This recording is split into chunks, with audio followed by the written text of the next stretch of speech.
Story time number 2.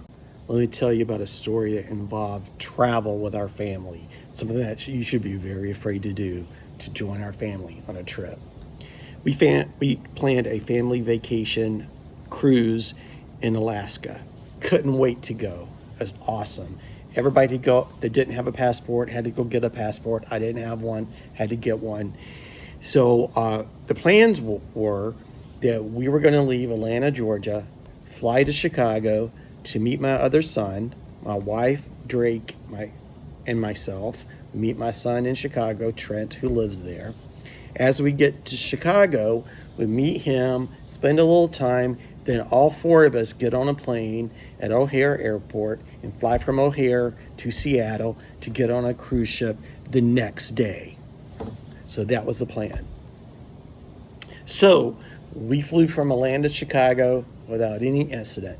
Everything was fine. This was way before the pandemic. Okay?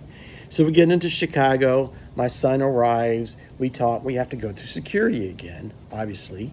So we start getting ready. It's kind of nerve-wracking. It was really hustle bustle in the Chicago airport. And Drake comes to me and says, "Dad, what do I do with this? What do I do with that?" And I said, "This is what I do. Take my shoes off. I stick my wallet, my boarding pass, my cell phone, I guess my passport, in my shoe or underneath my shoe. And then I will take it out when we get finished, and I will retrieve my goods after we go through security. But I still have all those things. I don't put them back in my bag."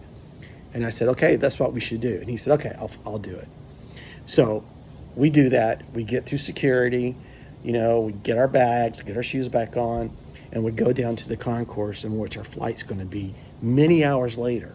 We spent about over an hour and a half to 2 hours just lodging around, having fun, pulling out the itinerary, marking excursions that we're going to do on the cruise ship. Everything is pretty awesome. We can't wait. Then we look at our watch and said, "Okay, let's get down to our gate."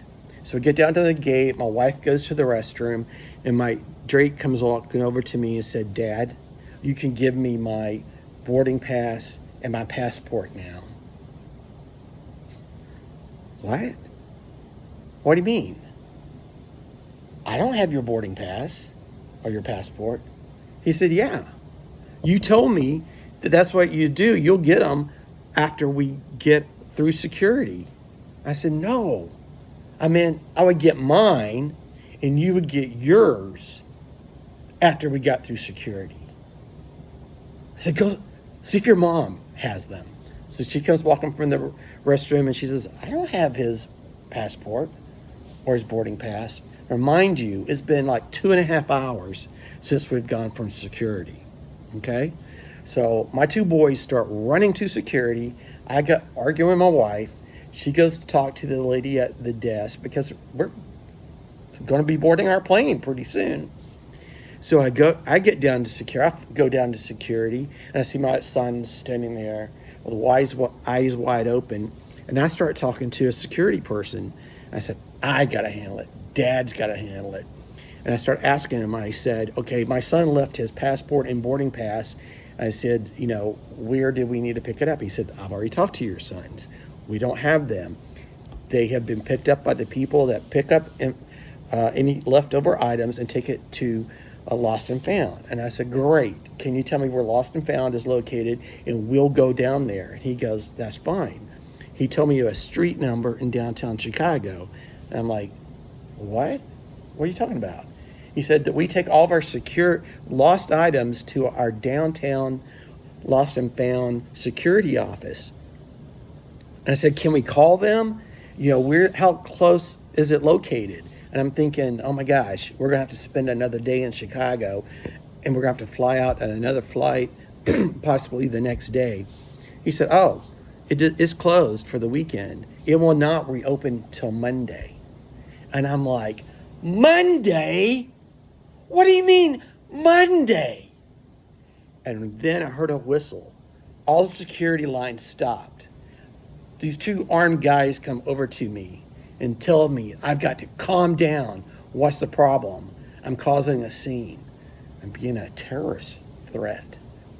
So I'm out of my mind crazy, thinking about this cruise, thinking about what are we going to do? How's this going to work?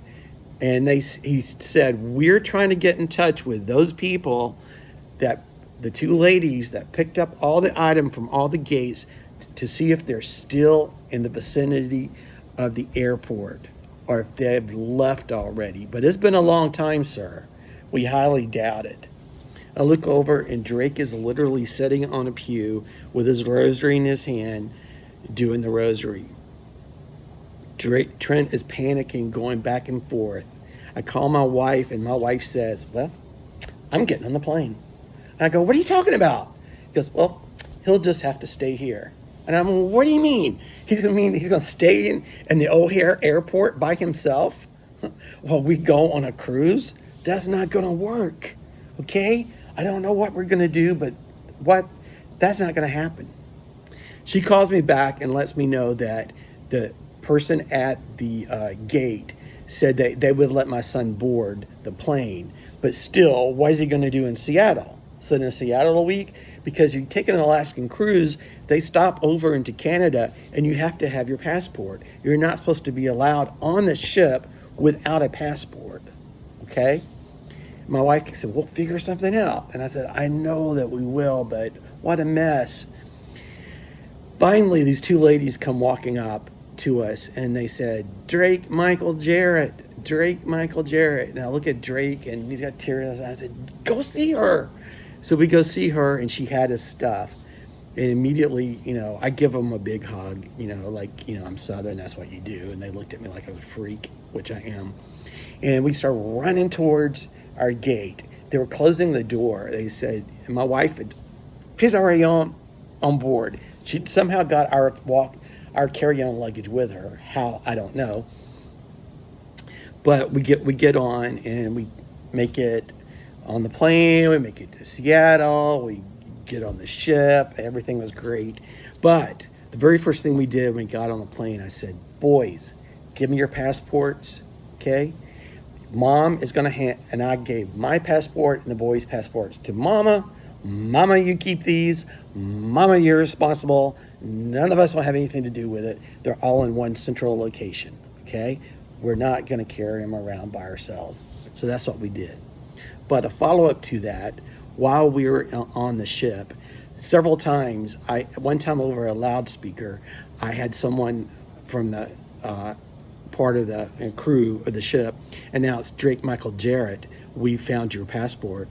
Please come see us at so-and-so deck, which was all phony.